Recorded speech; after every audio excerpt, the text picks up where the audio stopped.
Buenas noches, amigos televidentes, una vez más frente al país y la sociedad dominicana, pasado y presente, el programa donde cada semana tratamos de hacer un análisis objetivo y desapasionado de los temas fundamentales de la sociedad dominicana. Y precisamente, a iniciar pasado y presente, quiero llamar la atención a toda la sociedad dominicana, a todo el país que tiene una conciencia crítica depurada, sobre todo a partir de que una presidenta de una entidad empresarial dominicana reveló que el Poder Ejecutivo designará una comisión para la revisión del Código de Trabajo en la República Dominicana. Nosotros, desde hace varios años, veníamos sosteniendo de manera pública y con los crisoles de figurar nuestro nombre en 5 de las decisiones fundamentales que ha establecido la jurisprudencia del nuevo Código de Trabajo a partir del año de 1992.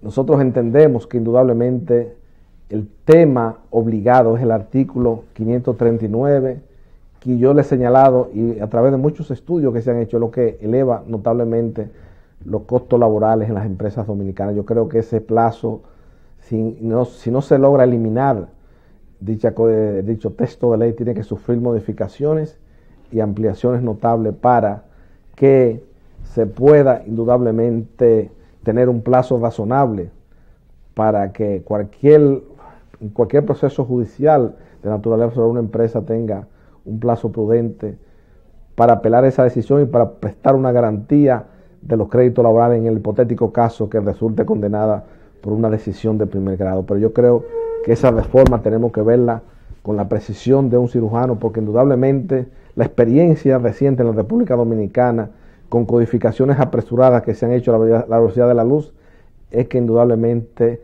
esos textos de ley, esas modificaciones, distan mucho de la realidad y la peculiaridad de la sociedad dominicana en cuanto al aspecto de la implementación del esquema normativo y de los procedimientos para dirimir los conflictos entre las partes.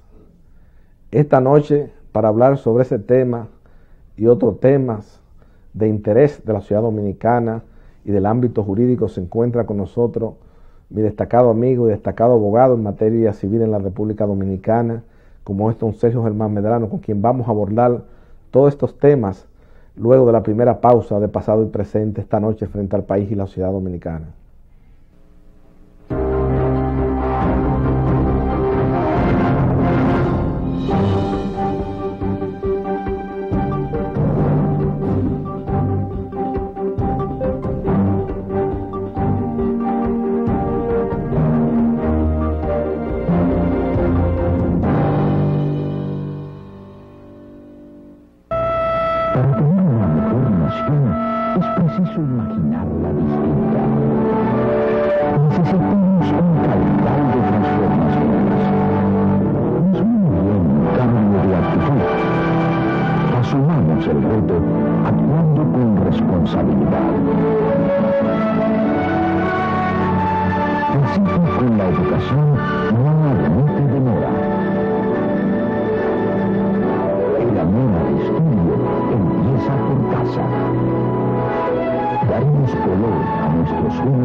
Como habíamos señalado en el programa de pasado y presente, se encuentra con nosotros mi destacado amigo y abogado de cierta importancia en la apertura y la democracia en materia de litigio en la República Dominicana, como es don Sergio Germán Medrano. Buenas noches, don Sergio. Buenas noches, Carvajal. Te agradezco que me hayas invitado a tu programa pasado y presente, que como te he dicho siempre, tiene una teleaudiencia muy importante a nivel nacional, porque en mis traslados a veces a tribunales del interior o en visitas que hago a amigos, siempre siempre surgen personas que me refieren al programa, que me vieron en el programa, que el programa, así es que está muy bien. Y en cuanto a lo que acabas de expresar sobre el Código de Trabajo, es muy importante, delicado y serio lo que se aproxima en el sentido de que se haga una nueva modificación del Código de Trabajo. Como tú conoces muy bien, porque eres un experto en esa materia, después de la década del 1950, cuando se estableció el Código de Trabajo, se le hizo una sola reforma, que fue la del año 1992. Y entre la década del 50 y el año 1992, existía una jurisprudencia del trabajo importante en la República Dominicana, que había mejorado el Código de Trabajo mediante la interpretación y su aplicación por parte de los jueces y por parte de la práctica de los abogados. Así sin embargo, muy correcta su observación. Sin embargo, cuando se modificó el Código, no se tomó en consideración esa jurisprudencia. En el 92, en ningún momento se pensó que la jurisprudencia origina normas de origen jurisprudencial que se aplican en los tribunales y que, aunque no figuren en los códigos y aunque no tengan un carácter puramente legislativo, sin embargo tienen el mismo valor de aplicación de la ley en la esfera jurisdiccional. ¿Por qué? Porque cuando los casos llegan a la Suprema Corte de Justicia y ya se ha establecido una jurisprudencia, si no se cumple en el fallo con la normativa jurisprudencial, pues la sentencia va a ser casada. Entonces, claro. Es una necesidad y es una cuestión de lógica elemental que la jurisprudencia, la experiencia de la práctica judicial y de práctica de los abogados se incorpore en las modificaciones que se hagan a la legislación, en este caso al Código de Trabajo. Y la experiencia del 50 al 92 y la del 92 al 2013, tú estás hablando de una experiencia y una jurisprudencia de 50 años. Claro. Entonces, lo primero que deben hacer las personas que se integren a los trabajos de revisión y modificación del Código es examinar esa jurisprudencia, claro, calificarla, claro, determinar cuál tiene valor normativo o de principios, claro, jurídicos y hacer de esas, claro, normas jurisprudenciales textos legales como parte del Código. Y respetar, don Sergio, algo muy importante, porque ahora que nosotros vivimos esgrimiendo modificaciones apresuradas y las codificaciones que se han hecho recientemente, la experiencia son muy aleccionadoras para la sociedad dominicana en muchas legislaciones. Por ejemplo, la ley de registro inmobiliario. Se cambia el registro, se trae un argentino, mire, entonces no se consultó tampoco. Por ejemplo, Manuel Medrano Vázquez, que era un abogado que tenía mucho en la Universidad de Carvajal, ya en el crepúsculo de su vida, esto va a traer muchos problemas. Este tipo de legislación va a traer problemas. Fíjese ya en la práctica lo que ha habido, que ya para un juez adoptar una decisión de un tribunal de jurisdicción originaria del Distrito Nacional tarda hasta 2 años para tomar un fallo. Y no es que el juez tampoco no esté dedicado de lleno a cumplir fielmente con sus obligaciones jurisdiccionales. No estamos cuestionando eso esta noche ante el país, sino del cúmulo de trabajo que se desprende de haber dado el deslinde de terrenos que donde todas las partes y los colindantes estaban de acuerdo para pasarle una jurisdicción jurisdiccional, hacerlo un proceso contencioso. Entonces, en la República Dominicana tenemos que tener, como en el derecho laboral, los orígenes del derecho laboral dominicano, propiamente como disciplina jurídica, lo que tenemos hoy día netamente dominicano, debemos preservar esas raíces. Debemos preservar esas raíces, exacto, porque ahí no tenemos muchas influencias. Claro, usted puede encontrar influencia lejana en la ley federal mexicana de trabajo, pero todas las creaciones jurisprudenciales... Y en la Argentina, claro, que fue la fuente del Código. Claro, pero todas las fuentes de criterios jurisprudenciales, por ejemplo, ese contrato de realidad, que es el caso famoso donde Lupo Hernández Rueda representa a la Falconbridge, se establece después el contrato de realidad, ese principio que después fue incorporado como una norma, como un enunciado en la reforma del 92, es una creación netamente dominicana. Claro. Entonces no tenemos ¿qué es lo que hay que hacer? Lo que pasa es que aquí hay dos escuelas de pensamiento diametralmente opuestas. Está el sector empresarial que quiere que una serie de principios y derechos adquiridos sean eliminados. Y están los trabajadores, el grupo trabajador que quiere que todo se mantenga intacto en el espacio y en el tiempo. Yo creo que debe haber una posición ecléctica, una posición intermedia. No, el consejo que le daba Blas Pascal, claro, en sus obras, en una parte que decía que lo importante no era estar en un extremo, sino tocarlo, claro, los dos a la vez. Claro. Es decir, que haya un equilibrio. Sí, claro. La vida necesita un equilibrio, la ley necesita un equilibrio, necesita que las cosas sean mesuradas. Claro. Y en ese sentido, no se pueden menoscabar los derechos adquiridos por los trabajadores, pero tampoco se puede acorralar al empresariado, no, claro, con una legislación que haga que las empresas tengan que sobrevivir con dificultades, claro, porque... Claro, al fin de cuentas eso crea más desempleo. Más desempleo, pero que yo le dije a don Sergio, mirando la práctica del ejercicio profesional en el ámbito del derecho del trabajo y la seguridad social, el punto fundamental, el punto controvertido que obviamente necesita una modificación urgente para eliminar en parte los costos laborales de una empresa, es el 539. Bueno, ese plazo de 3 días no, es una cosa... Es que el artículo 539 del Código de Trabajo es una aberración jurídica y es una extravagancia, claro, inexistente en la cuasi mayoría de las legislaciones laborales. Solamente en República Dominicana, se lo demostré a Lupo. Bueno, ¿por qué? Solamente en República Dominicana, incluso es una disposición de Manuel Ubaldo Gómez del Código Trujillo de Trabajo que fue puesta en vigencia la parte procesal, porque esa reforma del 92, eso es un mito y una fábula, y el mismo Lupo lo ha reconocido, y en muchas conversaciones que hemos sostenido de manera personal, porque hay que, pura y simplemente lo que se hizo fue poner en vigencia la parte procesal del Código Trujillo de Trabajo, que es que arrastraba la disposición del duplo de la consignación de las condenaciones en la sentencia. ¿Qué hace eso? Una empresa pequeña tiene un litigio laboral, de naturaleza laboral, viene una condenación, generalmente 90, 100 mil pesos, que tiene que consignar el duplo los 3 días. Generalmente notifica la sentencia el viernes, para que ya el plazo sábado, domingo y lunes, entonces el martes lo ejecuta, no le dan tiempo. Pero entonces, ¿qué es lo que yo he dicho a la gente al Lupo? Le digo, mira, ya la misma Suprema anterior, en materia del control concentrado de la constitucionalidad, estableció la constitucionalidad del 539. Yo dije, ahí lo que podemos hacer una reforma vía legislativa. Los trabajadores se van a oponer porque es una garantía.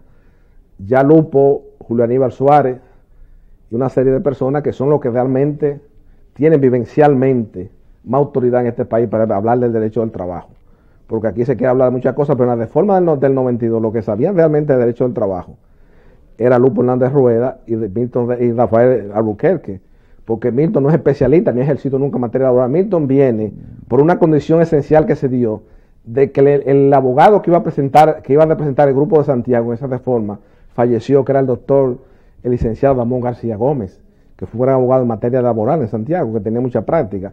Entonces, ¿qué es lo que hay que buscar, don Sergio? Buscar el punto de equilibrio, como usted dice, analizar eso. Hay que ver a qué persona se le va a entregar también a quién va a designar esa comisión. Pero Carvajal, es que ese artículo no debe existir en el código, porque óyeme, lo característico del pronunciamiento de la sentencia es su naturaleza, claro, recurrible. Claro. Entonces, ¿por qué la sentencia es recurrible? Porque el legislador ha querido que la parte que se siente afectada con el pronunciamiento de la sentencia tenga la oportunidad de que unos jueces de un orden judicial superior, con mayor experiencia, con mayor capacidad que el juez unipersonal, claro, de primera instancia, claro, puedan conocer de nuevo el caso en virtud del efecto devolutivo del recurso de casación. Y el recurso de apelación tiene por eso un efecto suspensivo inmediato de la sentencia. Sin embargo, invirtiendo esa característica universal, clásica, del pronunciamiento, de los efectos del pronunciamiento de la sentencia, en el Código de Trabajo Dominicano, por uno de esos folclorismos de este, claro, país, se le dio ejecución inmediata a la sentencia, claro, ejecución provisional a partir del 3er día. ¿Qué significa en el caso de, en materia laboral, una ejecución a partir del 3er día de la sentencia? Óyeme, ¿quién es que ejecuta? Generalmente es un trabajador insolvente. Claro. Entonces, si ese trabajador ejecuta la sentencia y cobra las indemnizaciones que se le atribuyen, aunque después el empresario tenga ganancia de causa, ya perdió el litigio, porque no hay facultad de restitución. Claro, no hay facultad, trabajador porque no puede, aparentemente es una ejecución provisional, pero una ejecución definitiva. Es una ejecución definitiva. Yo en un artículo que escribí en el Listín Diario, un artículo que yo escribí en el Listín Diario, que se llamó La extremaunción del empresariado en el nuevo Código de Trabajo, publicado en el 1993, a raíz de la publicación de ese artículo, del 539, dice que era una ejecución definitiva a priori de la sentencia. Claro, sí mismo, y eso es lo que es, una ejecución definitiva a priori antes. Quiere decir que ese artículo no puede permanecer si se quiere hacer un código de trabajo balanceado, exactamente, equilibrado. Eso es. Ahora, tampoco se puede pretender que el trabajador no tenga la oportunidad tampoco de recuperar rápido las indemnizaciones y los derechos que le corresponden cuando es despedido injustificadamente, porque también hay que evitar que entonces el empresariado, con la utilización de abogados que recurran, ¿verdad?, que recurran en apelen toda la sentencia y también las lleven a casación, se eterniza el procedimiento. Como era antes del 92. Pero ¿por qué? Porque ahí hay que poner unas indemnizaciones extraordinarias, unos gravámenes extraordinarios que indexar en una palabra. Indexar las indemnizaciones. Se contempla en el 537, la indexación de la moneda de las condenaciones laborales. Exacto. Eso está consagrado ya. Y además, por ejemplo, fíjate, la mayor parte de los tribunales y las legislaciones extranjeras, para evitar ese problema, lo que hacen es que, no como había aquí, que el interés legal era el 1%, sino que el interés indemnizatorio de la tardanza en el litigio, cuando había una parte que perdía al final y que entonces se comprobaba que no tenía razón en recurrir, era que se le aplicaba un interés equivalente a la tasa activa del mercado financiero, es decir, a la tasa que pagan los bancos por los depósitos a largo plazo que se le hacen. Entonces, el trabajador litiga, no le quieren pagar su dinero, sino que temerariamente recurren la sentencia, entonces está ganando una suma de dinero equivalente a la misma que si tuviera ese dinero depositado en un banco, en este caso en el Banco Central. Y mira, en relación con eso, hay una novedosa sentencia de la Suprema Corte de Justicia que ha originado una confusión aquí en los medios jurídicos entre muchos abogados, que dicen que la Suprema Corte de Justicia estableció un interés legal. No fue un interés legal lo que estableció, fue un interés compensatorio. Y eso no es nuevo, Aquí, desde que yo comencé a ejercer, en las demandas en daños y perjuicios, uno pedía la condenación a un monto, a un capital, ¿verdad?, que era el valor del daño indemnizatorio y el daño y perjuicio. Y pedía los intereses legales y además un interés compensatorio. ¿Tú entiendes? Y ese interés compensatorio los jueces también lo asignaban.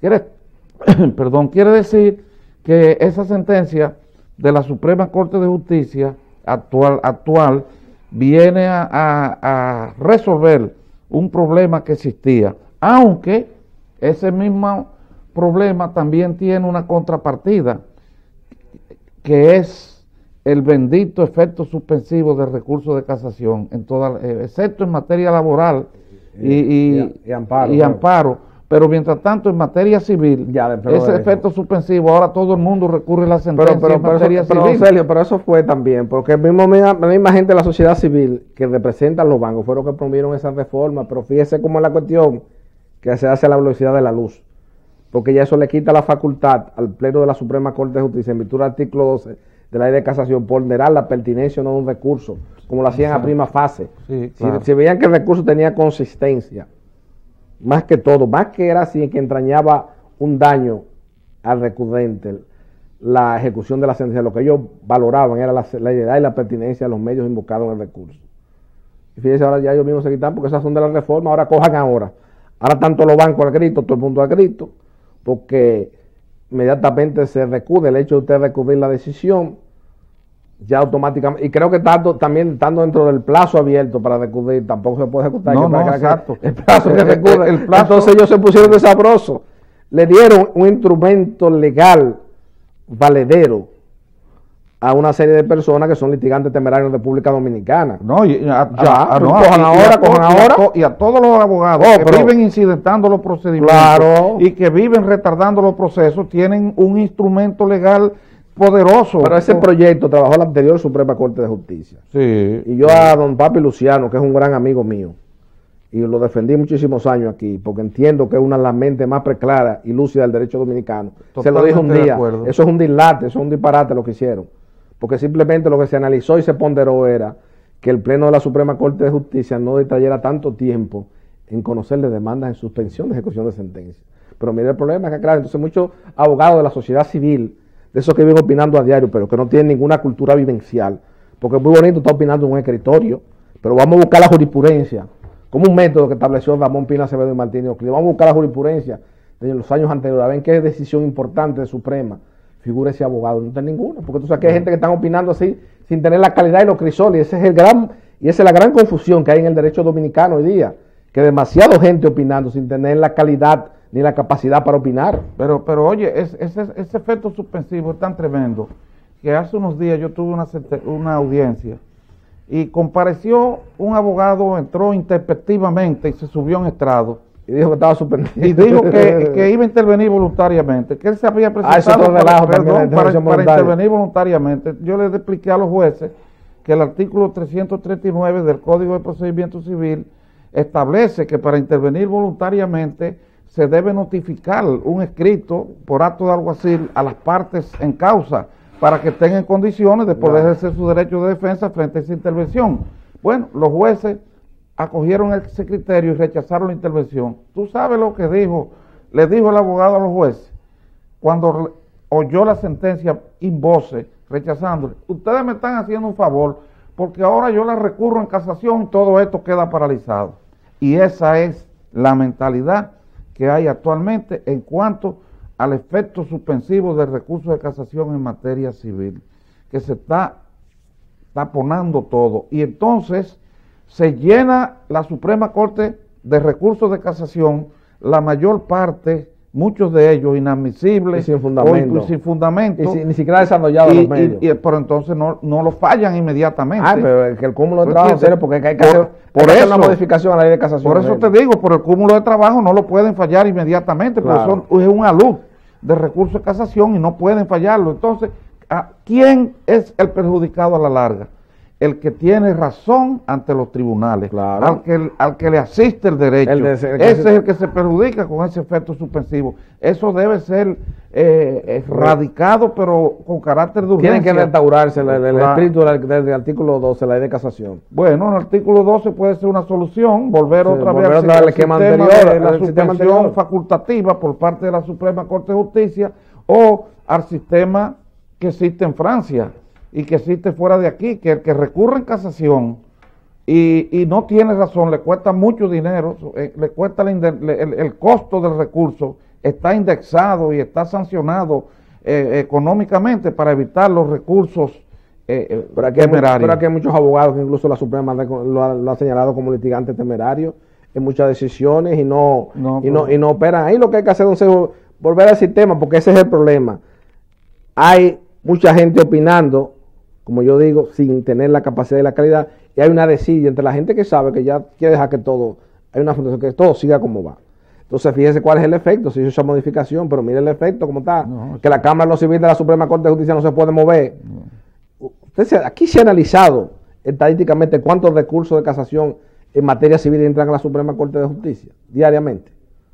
Eso es incalculable, eso es incalculable, don Sergio. Óyeme, eso es incalculable, es imposible materialmente. Todas las sentencias que pronuncian, casi el 90 y pico % de las sentencias que producen las Cortes de Apelación son recurridas por la parte perdidosa, sencillamente para suspender la ejecución e inmediatamente con ese plazo que se abre indefinido, entonces la persona que tiene interés en que resolver su caso cede muchas veces a las pretensiones injustificadas, claro, porque del recurrente. Porque antes es un chantaje por vía judicial, una extorsión. Claro, antes de producir esa ley esa modificación a la ley sobre el procedimiento de casación en materia civil y comercial en República Dominicana, usted ha figurado su nombre en muchos casos importantes. La tendencia era que si un abogado no tenía ganancia de causa por ante la Corte Civil, inmediatamente buscaba un arreglo transaccional. De una vez. Pero ahora no, ahora dicen, no, pero vamos todo para 3 años más. Entonces ahí ya estamos en lo mismo. ¿Qué es lo que estamos haciendo a fin de cuentas?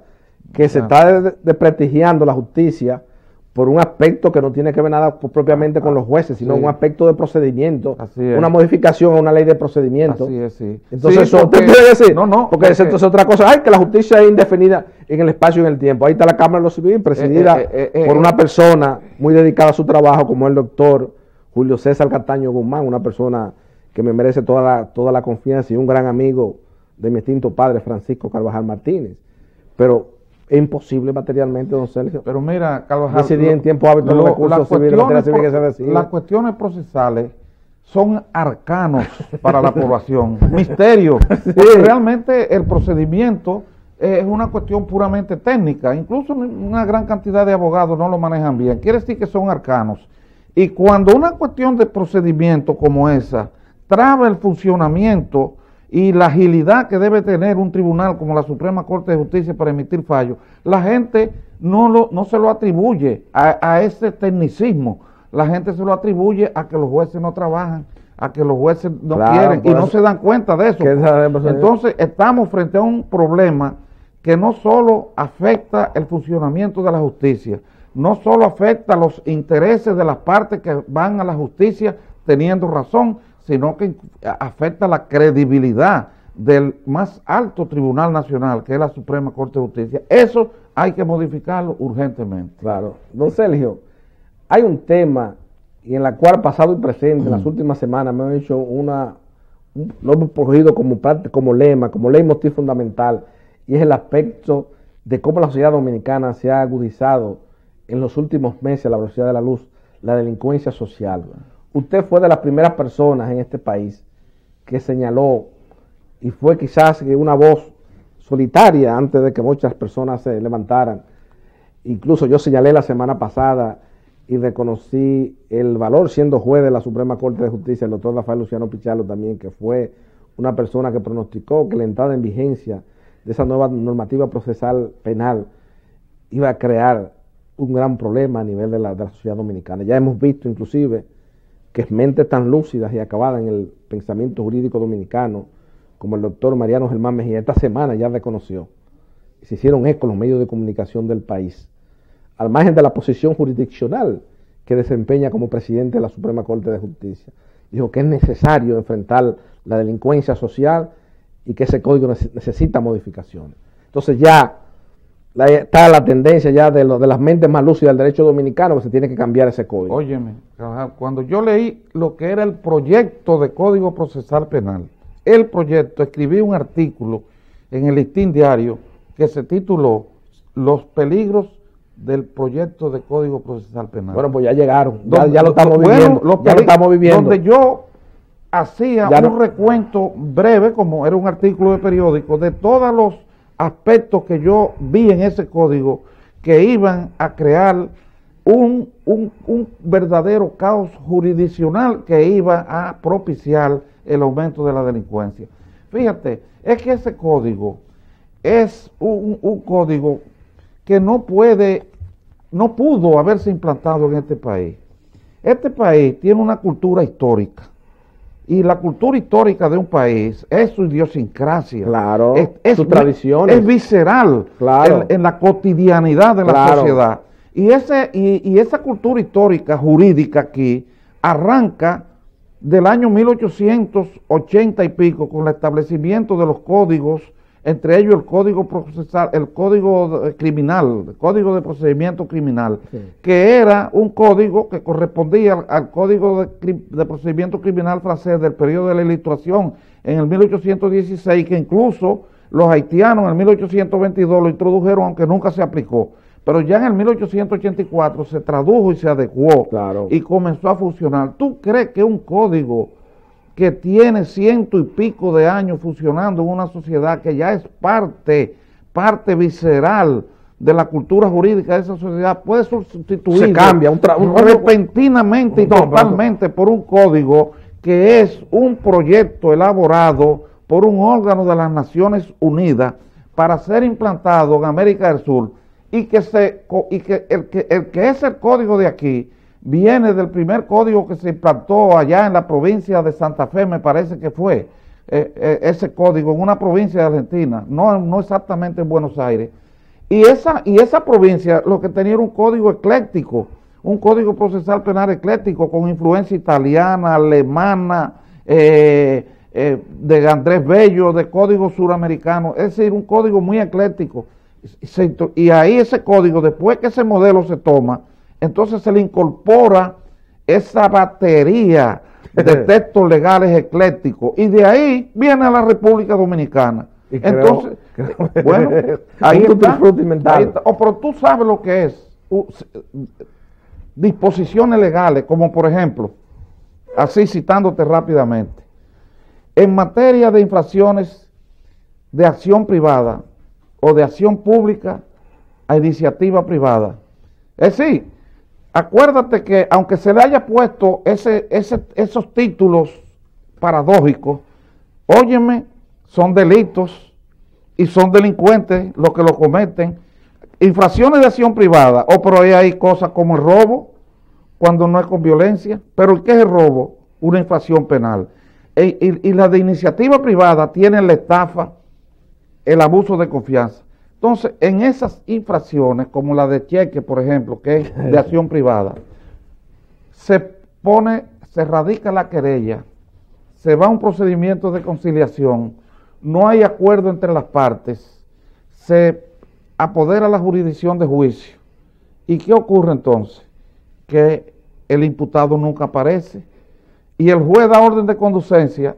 ¿Y qué hace el imputado? Que cuando el abogado de la víctima sale del tribunal, él está entrando a presentarse delante del secretario, porque dice el código que la presencia del imputado luego de la orden de conducencia o de prisión ya debe inmediatamente ser revocada esa orden. Pero oye, ¿quién también, si es una locura eso? ¿Tú sabes quién revoca una orden de prisión de mandato judicial y de mandato de un juez? El secretario del tribunal. El código dice que anda el secretario del tribunal, que hay que presentarse. Y el secretario ya dice, se presentó, ya este delincuente se fue. Eso es una. La otra, así rápidamente también, el limbo de la reverdía, que era lo que se llamaba antes, la contumacia. La contumacia, ahora dicen que si el imputable no está presente no hay proceso penal. No hay proceso penal, y entonces la gente, los delincuentes les basta con esconderse en un barrio por ahí donde no va a encontrar, irse del país o lo que sea. Pero por eso que pasa, usted no ve acá tanto que ve gente asesinando gente, porque aquí hay que decir las cosas. Ya yo felicito al doctor Mariano Germán Mejía, porque ha sido un hombre responsable, independientemente de las cosas que lo han querido disminuir a él en su designación como presidente de la Suprema. Es una persona responsable. Y ella analizó y dijo, aquí no puede haber tanta cosa. Aquí hay delincuentes, don Sergio, que han tratado de intentos de homicidio, han cometido infracciones de naturaleza criminal. ¿Y usted cree que están dentro del régimen de prisión preventiva cuando ya están en la calle delinquiendo y nadie sabe una explicación? Pero Carvajal, tú no ves los periódicos. Es que la justicia penal ha colapsado. Ese código tiene que hacer una reforma total, porque aquí, oiga, don Sergio, yo me he cansado de repetir eso en televisión.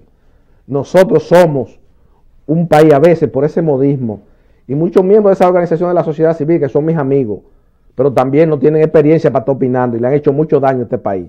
Tratando de que buscar, que estamos hablando de la constitucionalización de las normas procesales. Mire lo que ha llevado a eso, que ha hecho que República Dominicana sea el país más inseguro. Me viene haciendo cuentos, porque eso es la marginalidad social, la pobreza. Eso es un cuento. Aquí Víctor Villegas me demostró, cuando Trujillo aquí había muchísima pobreza y no había tanta delincuencia. Lo dijo aquí mismo en este programa. Ando, usted está sentado 6 meses antes de fallecer, lo dijo aquí. Siendo un luchador antitrujillista en todos los periodos de la historia de la Rafael Doña Trujillo, en todas las conspiraciones. Entonces aquí todo el mundo viene a hablar, que un tipo se viene a hablar, que justicia y transparencia, que muchísima gente que no tienen capacidad ni calidad para estar opinando en la República Dominicana. Pero ve a países, esa es la gran confusión que tenemos hoy día. Ve a países de África, a países de Asia, que viven en condiciones de pobreza extrema, peor que la de aquí, y compara el índice de delincuencia para que tú veas que el de aquí es mayor. Pero claro. Pero además hay una situación, mira, óyeme, extremadamente grave y vergonzosa.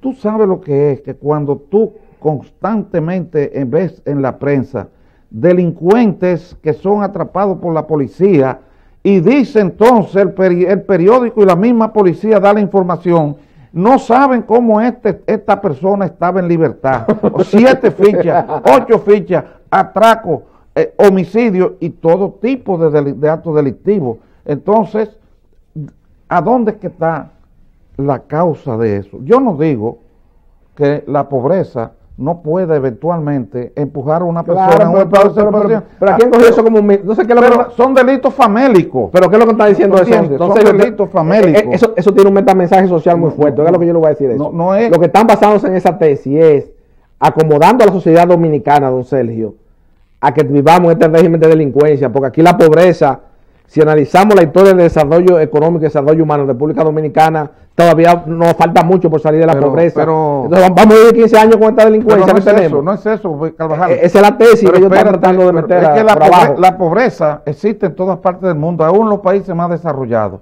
Existe pobreza. Ahora, la ley penal que es punitiva, claro, la ley penal que sanciona la turbación del orden social, que sanciona el incumplimiento de las reglas de conducta que deben observarse en una sociedad, ¿tú entiendes?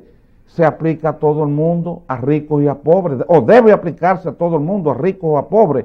Entonces no se puede estar aquí hablando que el pobre justificando ningún acto delictivo, ni ninguna conducta irreprochable. Eso es inaceptable. Ahora, ese código también ya, por lo menos hay un consenso general, como tú dices, el Procurador General de la República, el Presidente de la Suprema Corte de Justicia y en general la mayor parte de las personas serias, responsables de este país, están cónsonas en el sentido de que ese código debe ser modificado. Ya no somos solo nosotros, porque acuérdate... Duramos 5 años siendo nosotros solos aquí. No, 5 años, y entonces, todo el mundo burlándose de uno, diciendo, no, esta gente que son unos ignorantes, porque de una vez quieren de una vez invalidar a uno con ese criterio. Pero nosotros le decíamos, señores, el mundo vivencial, el mundo pragmático, está siendo más objetivo que el mundo de las ideas, porque la realidad es una cultura vivencial del dominicano, y es lo que yo dije. Nosotros hemos hecho una constitución, proclamamos una nueva constitución el 26 de enero del año de 1910, uno de los principales derechos del dominicano, la circularidad, el derecho a tránsito. Sí. ¿Usted cree que el dominicano puede transitar en su país libremente? Vamos a coger usted y yo ahora para Bonao, para que usted vea lo que nos va a pasar. Entonces un país con esas características, puede estar hablando a mí de que es una legislación, que eso es uno teórico ahí de que derecho constitucional, no, porque esa es la constitucionalización de las normas procesales. Le han hecho tanta garantía al delincuente, que el delincuente hay que dejarle que se apropie de este país. Y miren, esto antes que se me olvide, porque yo felicito la posición responsable. El señor presidente de la República ha actuado con mucha responsabilidad y ha tirado la guardia a la calle, que eso hacía tiempo que había que tirarlo. Es un acto de responsabilidad de él y saber la gravedad del problema que se está viviendo hoy día, don Sergio. Usted sabe que usted en su país usted no puede salir de aquí. Dígame qué valor tiene eso.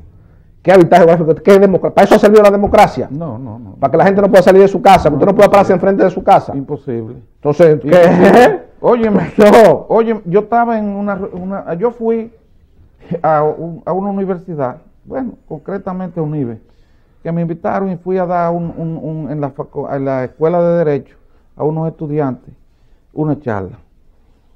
Cuando le estoy dando explicaciones ahí y conversando sobre derecho, un estudiante se para y me dice a mí, pero venga acá, doctor, ¿qué usted piensa de lo siguiente?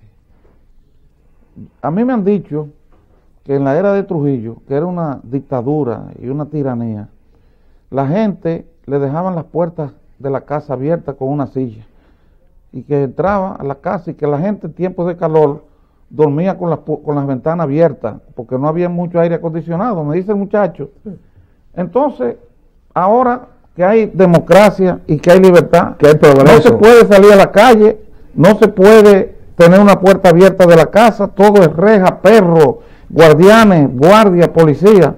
Entonces, ¿cuál es el sentido de esta situación que hay aquí? Óyeme, una pregunta que si la hacen los estudiantes, que tú te puedes imaginar lo que está pensando la población dominicana.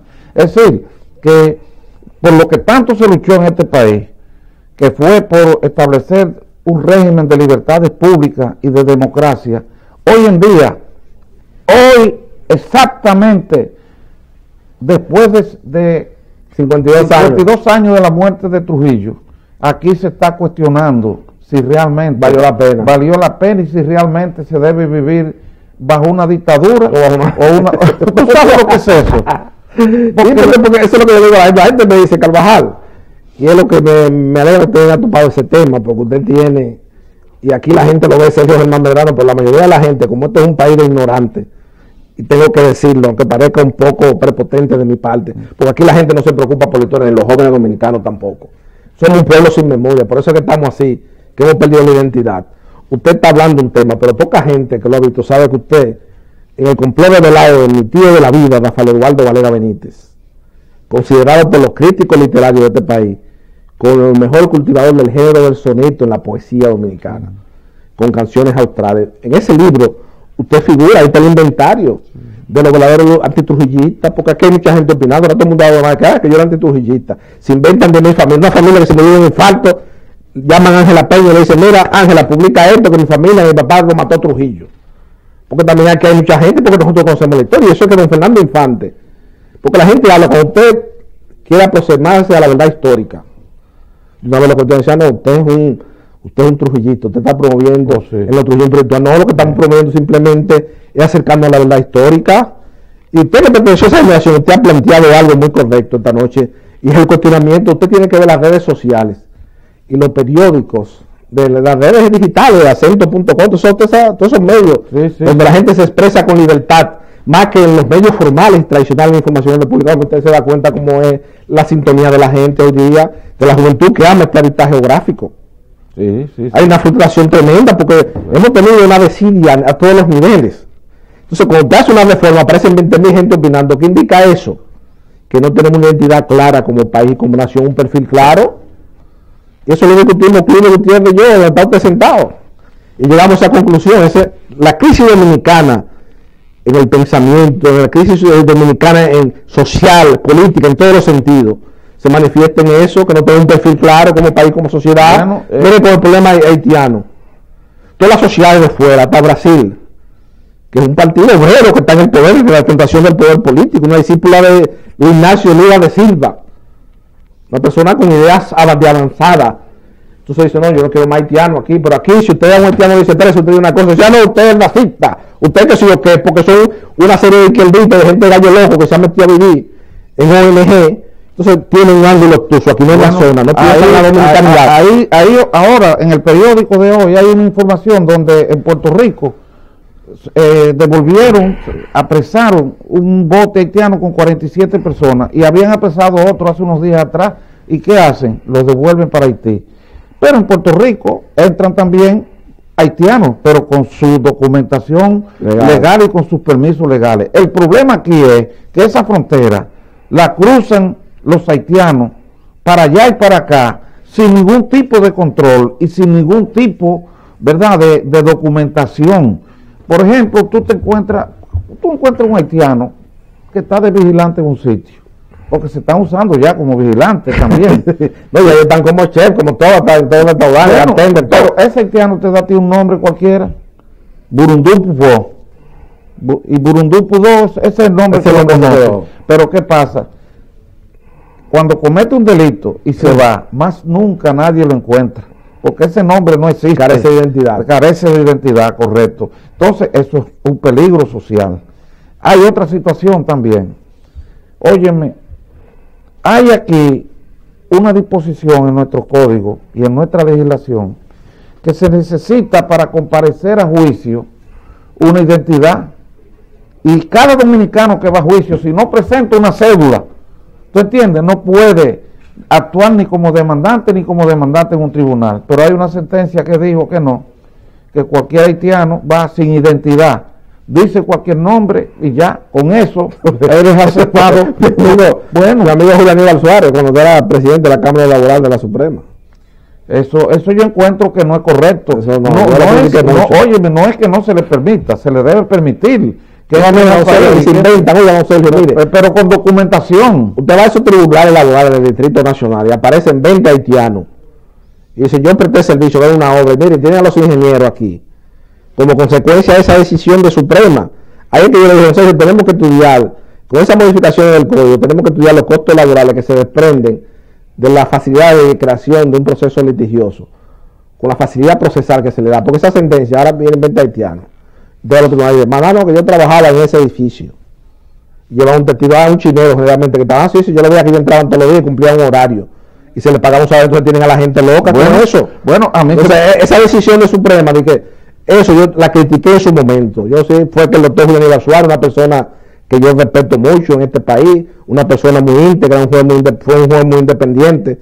A mí me consta, aunque a pesar de que era del Partido Revolucionario Dominicano, yo vi muchos procesos importantes donde trataron de influenciarlo, era una persona vertical. A mí me consta que fue un juez vertical, pero concho, a veces en ese aspecto de esa decisión, yo entiendo que le faltó el fundamento conceptual y jurídico de defensa de la integridad dominicana, porque aquí cualquiera, nosotros vamos fuera, para demandar fuera. No sé, de todo. Bueno, a mí me visitó una persona la semana pasada, esta semana, que tiene una propiedad rural y resulta que recibió una demanda de un haitiano. Pago de prestaciones laborales, pero me dice, yo no tengo ningún haitiano trabajando ahí. No, y ahora le cuesta un dinero. Ahora, y si va y no se defiende, entonces le meten una condenación de primer grado, y si se despida le ejecutan y lo afirman.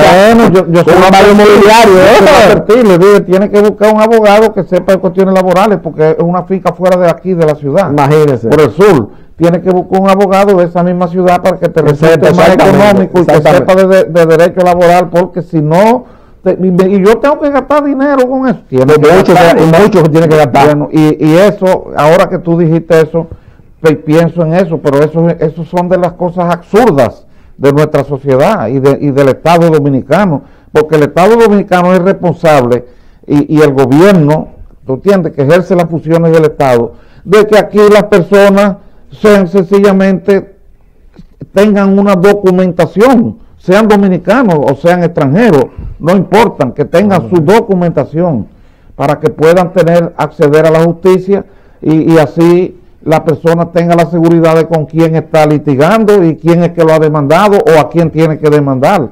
¿Tú me entiendes? Bueno, eso es una cosa, son tantas cosas catastróficas. Pero eso mismo que usted dice, don Sergio, eso es fundamental. A veces se inventan identidades, llevan que sé yo qué, pasaporte, cosas notificadas, los tribunales viven declarando. Y hacen declaraciones como consecuencia de esa decisión. Y lo que usted dijo también, de lo que yo quería que se quedara claro también en ese sentido es, y robusteciendo su posición esta noche ante el país, es que en la sociedad dominicana, el hecho de que nosotros como dominicanos enfrentemos con seriedad ese proceso migratorio, como lo han hecho otras actitudes geográficas, con más desarrollo económico y social que el nuestro, claro, no significa que es un problema racial,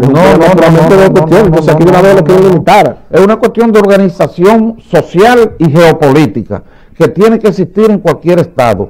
Yo no veo ninguna parte donde se permita que la gente entre y salga a su arbitrio por su frontera. Eso es una cuestión inaceptable. El Estado dominicano, el gobierno dominicano, tiene que proteger y mantener, ¿tú entiendes?, las condiciones legales de acceso al territorio nacional. Eso es una cuestión fundamental, pero eso está también establecido en la Constitución. Entonces, la Constitución sí se invoca, sí se aplica y sí se proclama para unas cosas, pero para otras no. ¿Por qué? Porque unas cosas son dúctiles para la demagogia. Sí. ¿Tú entiendes? La demagogia en este país es un aspecto de interés social, porque le da a la persona cierta llamatividad, claro, cierto interés, ¿tú entiendes? Pero en el fondo, ¿qué es lo que está diciendo? Sofisma, es decir, falsedades con apariencia de verdad, porque ese es el fundamento de la demagogia, ¿tú entiendes? Entonces todo eso son concepciones demagógicas que las utilizan personas que evidentemente están buscando un beneficio que muchas veces no es económico, muchas veces personal, muchas veces la satisfacción de un ego. Es decir, que pueden haber muchas causales que impulsen a una persona a desconocer cuestiones que son fundamentales para el ordenamiento social y para nuestra sociedad, como es ese problema haitiano. Y te repito, no es que haya que discriminar al haitiano, no es que haya que prohibirle que venga al país, no hay que prohibirle que trabaje en el país, es sencillamente que esté documentado, que se documente. Exacto.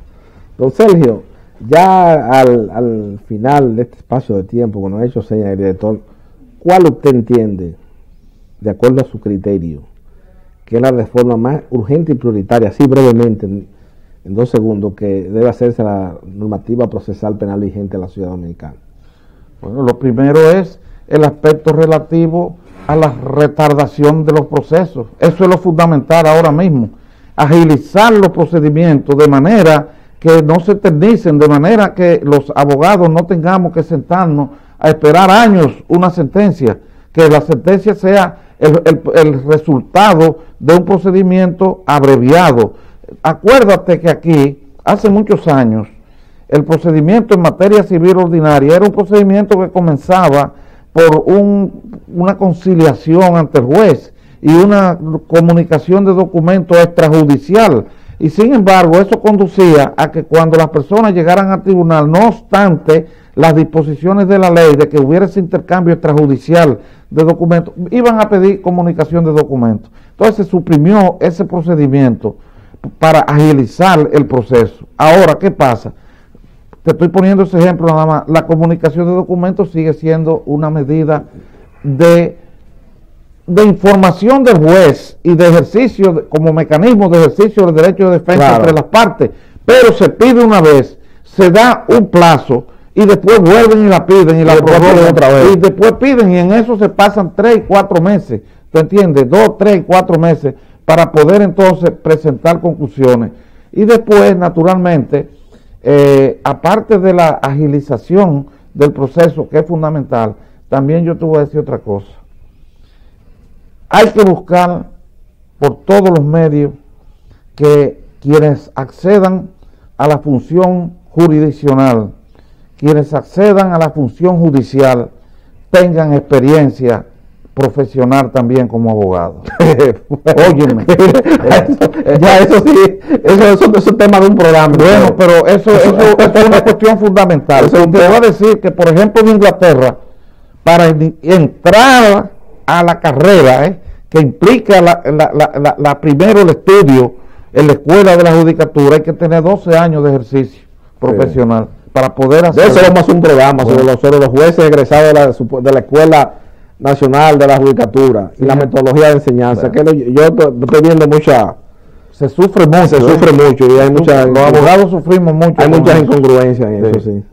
Bueno, amigos televidentes, don Sergio, ya lamentablemente hemos llegado esta noche al final del espacio de tiempo de pasado y presente y hemos analizado con Sergio Germán Medrano la importancia, diríase, el grito social dominicano de que se hagan modificaciones urgentes a la nueva normativa procesal penal vigente en la sociedad dominicana, porque indudablemente la experiencia vivencial, y así lo han percibido diversos estamentos de la sociedad dominicana, es que dicha legislación ha constituido una patente de corso para que se active la delincuencia social en la República Dominicana, y no vamos a entrar en esa discusión académica y doctrinal de que estamos en presencia de una constitucionalización de las normas procesales en el aspecto de la materia penal. No vamos a entrar en esa discusión ni de escuela de pensamiento, porque la sociedad dominicana está hastiada ya de esa desidia de la pequeña burguesía intelectual dominicana y de esas discusiones estériles que se presentan muchas veces en la doctrina jurídica dominicana, y lo que se quiere son realidades concretas y específicas donde indudablemente se hagan modificaciones que tiendan, como ha dicho don Sergio Germán Medrano, con mucha propiedad y con mucho acierto ya en el crepúsculo de pasado y presente, de que esos cambios le den mayor agilidad a los procesos penales. Buenas noches, amigos televidentes, y esperamos que estas inquietudes y estas discusiones hayan servido de utilidad para que la sociedad dominicana tenga una conciencia más crítica y depurada sobre cuáles son las reformas urgentes que deben de hacerse a algunas leyes en República Dominicana y algunos códigos para que sean más compatibles con la realidad social dominicana. Buenas noches, amigos televidentes.